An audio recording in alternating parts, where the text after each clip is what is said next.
Hello everyone, welcome to Econ by Surbi where economics make easy and exam oriented. So basically कल की video में हमने करा था हमारा central problem of an economy, तो जिसमें तीन प्रॉब्लम्स थी, what to produce, how to produce and for whom to produce. ठीक है, तो आज की वीडियो में हम करेंगे solution of central problem in the different different economies, कि जो डिफरेंट इकोनॉमीज हमने ऑलरेडी पढ़ रखी है तो उसमें किस तरह से सॉल्यूशन एक प्रॉब्लम का मिलता है. ठीक है, अब देखो हमने आज क्या करना है, solution of central problem in different economies. ठीक है, ये भी मोस्ट इम्पॉर्टेंट टॉपिक है जो एग्जाम में पूछते हैं. ठीक है, अब देखो हमने तीन तरह की इकोनॉमीज पढ़ी हैं. ठीक है, एक तो थी सेंट्रली प्लान्ड, एक थी हमारी मार्केट इकोनॉमी और एक थी हमारी मिक्स्ड इकोनॉमी, है ना, यही थी ना. अब देखो अगर मैं बात कर रही हूँ सेंट्रली प्लान्ड इकोनॉमी, कौन सी इकोनॉमी थी जिसमें फुल्ली कंट्रोल किसके पास था, गवर्नमेंट के पास कंट्रोल था. एंड गवर्नमेंट क्या करती थी, गवर्नमेंट अपने वेलफेयर के लिए, मतलब गवर्नमेंट का मेन पर्पस वेलफेयर करना ही होता है. ठीक है, अब जो ये वाला क्वेश्चन और जो हमने कल वाला क्वेश्चन उसको मिक्स करने हैं. वो कहता है कि सबसे पहली प्रॉब्लम क्या थी, व्हाट टू प्रोड्यूस. तो मान लो अगर हम सेंट्रली प्लान्ड इकोनॉमी में है जहाँ पे गवर्नमेंट है, तो आप किस चीज़ की, मतलब गवर्नमेंट किस चीज़ की प्रोडक्शन करेगी, तो गवर्नमेंट हमेशा व्हाट टू प्रोड्यूस का आंसर हमारा क्या आ जाएगा, गवर्नमेंट हमेशा कंज्यूमर गुड प्रोड्यूस करना चाहेगी. आपने गवर्नमेंट को कभी देखा है कि वो लग्जरी गुड्स मतलब लग्जरी गुड्स बांट रही है, एसीज बांट रही है या फिर आईफोन्स लोगों में बांट रही है? नहीं, वो हमेशा क्या बांटते हैं, डिपो में कनक मिलती है, जो नेसेसरी चीज़ें हैं वो उनकी डिस्ट्रीब्यूशन होती है ना. तो सेंट्रली प्लान में कहता है कि ना गवर्नमेंट हमेशा वो चीज़ों की प्रोडक्शन करेगी जिसको इकोनॉमी में ज़्यादा ज़रूरत है. ठीक है, सेकेंड क्वेश्चन था हमारा हाउ टू प्रोड्यूस. अब हाउ टू प्रोड्यूस का क्या मतलब होता है, हाउ टू प्रोड्यूस का मतलब है कि वो किस तरह से प्रोडक्शन करेगी. तो सेंट्रली प्लान में हमेशा इकोनॉमी में लेबर इंटेंसिव टेक्निक से प्रोडक्शन होती है. क्यों होती है, क्योंकि सरकार हमेशा यही चाहेगी कि लोगों को ज़्यादा से ज़्यादा रोजगार मिल पाए. एंड थर्ड हमारा है फॉर होम टू प्रोड्यूस. अब फॉर होम टू प्रोड्यूस में क्या था, हम डिस्ट्रीब्यूशन की बात कर रहे थे ना. तो सरकार कौन से सेक्शन के लिए प्रोडक्शन करेगी, हमेशा सरकार लोअर सेक्शन के लिए प्रोडक्शन करना चाहेगी. इतना क्लियर है.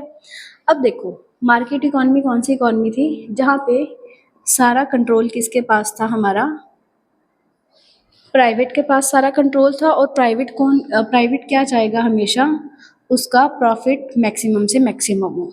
ठीक है, यही चाहता है ना.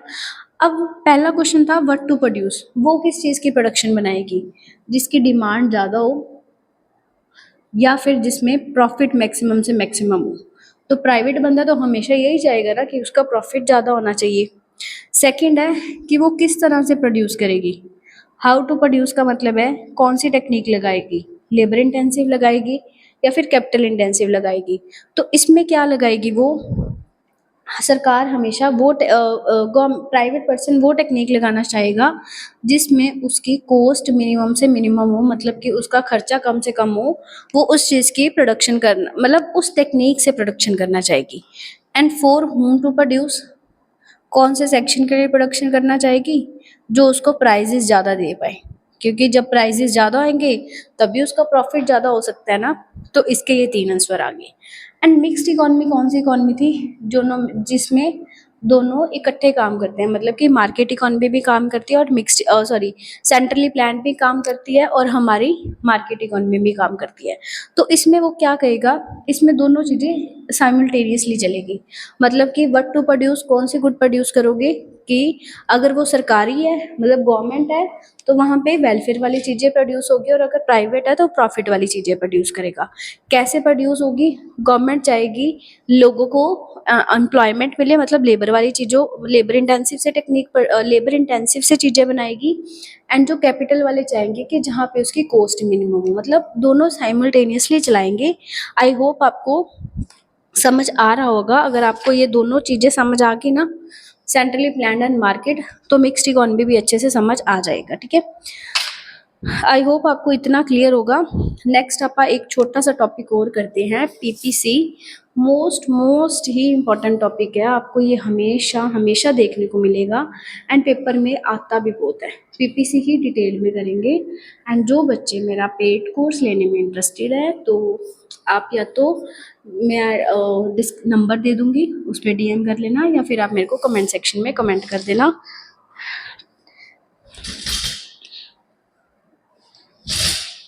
नेक्स्ट है अपना पीपीसी का क्वेश्चन, मोस्ट इम्पॉर्टेंट, इसको ध्यान से करना। एंड एक बात और, मेरा टेलीग्राम चैनल ज्वाइन कर लो जिसपे मेरा इम्पॉर्टेंट कंटेंट आपको देखने को मिलेगा। पीपीसी क्या होता है? एक तो पीपीसी को कौन सा कर्व बोलते हैं?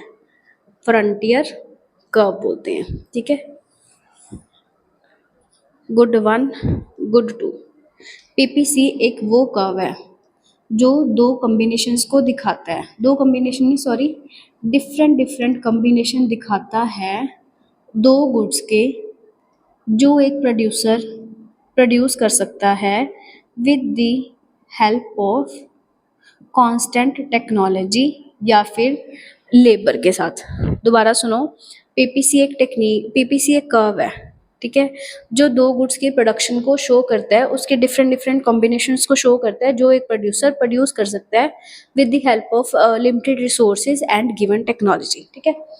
अब मान लो एक बंदा है, ठीक है, बड़ा स्मार्ट बंदा है ये। मान लो एक पर्सन है, वो दो गुड्स की प्रोडक्शन कर रहा है, गुड 1 गुड 2। मैं इसके कॉम्बिनेशन दिखा रही हूँ, जैसे ये पॉइंट है, ये पॉइंट है, ये वाला है, ये वाला है, this one, A B C D E F. मान लो मैं ए पॉइंट पे बात कर रही हूँ, ए पॉइंट में मेरा गुड 2 सारा है पर मेरा गुड 1 तो नहीं है ना। बी पॉइंट पे देखो, ये चीज़ है, मैं गुड 2 ज़्यादा प्रोड्यूस कर रही हूँ, गुड 1 कम प्रोड्यूस कर रही हूँ।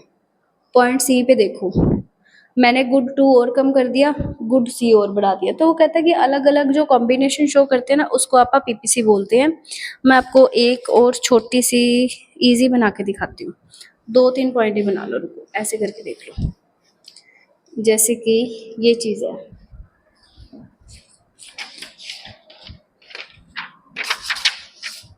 जैसे कि ये चीज़ है,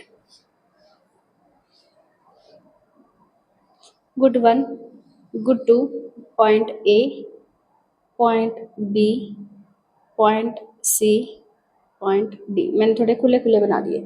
पॉइंट ए पे क्या है, मेरा गुड 2 सारी है, गुड 1 0 है, ठीक है, ओ एक्स वाई। अब पॉइंट बी पे देखो, ये चीज़ है, मेरी गुड 2 ज़्यादा है बट गुड 1 क्या है, मेरी कम है, ठीक है। सपोज मेरी गुड 1 है, मैंने इधर पॉइंट ले लिया 6, इधर ले लिया 2 6, ठीक है। अब गुड सी एट पॉइंट सी देखो, ये चीज़ है, मैंने 6 से मैं आ गई 4 पे और 6 से मैं आ गई 4 पे और हाँ ठीक है, ये चीज़ है। इसकी मैंने क्या एक एक्स्ट्रा गुड बना ली 3 और ये मैं आ गई 4। मेरा ना मेन मोटिव ये है आपको समझाने का, 2-3 चीज़ें समझ के चलो। एक तो जो पीपीसी के ऊपर पॉइंट आता है ना, मतलब जो भी आपको A B C D point दिख रहे हैं, वो फुल्ली यूटिलाइजेशन दिखाते हैं। अब फुल्ली यूटिलाइजेशन का मतलब होता है कि जैसे सपोज कि मैंने 4 लेबर काम पे लगाई हैं, तो चारों ने अच्छे से काम करा है, मतलब चारों से मैंने जितना काम मैं करवा सकती थी मैंने उससे उतना काम कराया है, वेला नहीं बैठ के गया कोई, ठीक है। एक तो वो फुल्ली यूटिलाइजेशन शो करता है। अब देखो जैसे ये वाला पॉइंट मैंने बना दिया, जो पीपीसी के ऊपर पॉइंट आते हैं वो क्या दिखाते हैं, फुल्ली यूटिलाइजेशन। जो इसके अंदर पॉइंट आते हैं वो क्या दिखाते हैं, इनएफिशिएंट यूज़ ऑफ रिसोर्सेज, मतलब कि जो भी आपने रिसोर्सेज काम पे लगाए हैं उनको आपने ढंग से यूज़ नहीं करा। और जो भी पीपीसी के बाहर पॉइंट आता है ना, उसको बोलते हैं अनअटेनेबल। अनअटेनेबल का मतलब है कि वहाँ पे आप पहुँच नहीं सकते। क्यों नहीं पहुँच सकते? क्योंकि मैंने जो भी टेक्निक लगाई है उसको मैं लेके चल रही हूँ कांस्टेंट। तो अगर आप रिसोर्सेज को बढ़ाओगे तभी आप आगे आ सकते हो, पर मैं अज्यूम करके चल रही हूँ कि मेरे रिसोर्सेज क्या है, कांस्टेंट, ठीक है। अब देखो, अब ना आपको पेपर में पूछते हैं इसके फीचर्स, पीपीसी के फीचर क्या हैं। एक तो इसकी शेप क्या है, कनकेव है। अब आपने कनकेव कन्वेक्स 10th में पढ़ा हुआ है, कनकेव इसको बोलते हैं, कन्वेक्स इसको बोलते हैं, मिरर्स पड़े होंगे, ठीक है। एक तो इसकी शेप क्या है, कनकेव है। और सेकंड चीज मोस्ट मोस्ट इम्पॉर्टेंट कि इसमें एमआरएस इंक्रीजिंग में काम करती है। एमआरएस का मतलब होता है margin rate of substitution, increasing में काम करती है। जैसे कि मान लो बी पॉइंट पे मैं एक्स चीज़ 2 बना रही हूँ, वाई चीज़ 3 बना रही हूँ। मैंने एक बढ़ाने के लिए मुझे सेक्रीफाइस 6 से मैं कितने पे आ गई, 2 पे आ गई। मतलब कि मैंने इंक्रीज तो एक चीज़ करी है पर मेरे को सेक्रीफाइस कितने का करना पड़ गया, 2 चीज़ का। दोबारा सुनो, एमआरएस इंक्रीजिंग में काम करती है। क्यों? आप बढ़ाते कम हो पर आप सेक्रीफाइस ज़्यादा का करते हो। मैंने वुड 1 से 1 इंक्रीज करा है पर मैंने सेक्रीफाइस कितने से करा है, 2 से करा है। इसको क्या बोलते हैं, एमआरएस इंक्रीज होना। देखो पीपीसी क्या था, उसके फीचर्स क्या थे, फीचर है 2, कनकेव एंड दूसरा क्या था, एमआरएस इंक्रीजिंग में काम करती है। क्यों एमआरएस इंक्रीजिंग में काम करती है? कनकेव होती एमआरएस इंक्रीजिंग की वजह से है, ठीक है। और इसका दूसरा फीचर है, इसकी डाउनवर्ड स्लोपिंग है। डाउनवर्ड स्लोपिंग का क्या मतलब है, ये नीचे की तरफ गिरता है। वही सेम चीज़ कि अगर आपको कोई चीज़ इंक्रीज करनी है तो दूसरी चीज़ क्या करनी पड़ेगी, कम पड़ेगी। आई होप आपको इतना समझ आ गया होगा। अगर आपको ये वीडियोस हेल्पफुल लग रही हैं एंड अगर आपको और भी डिटेल में करना है तो आप मेरे पेड कोर्स में एनरोल करवा सकते हो। अभी तो 2-3 वीडियोस ही उसमें हुई हैं।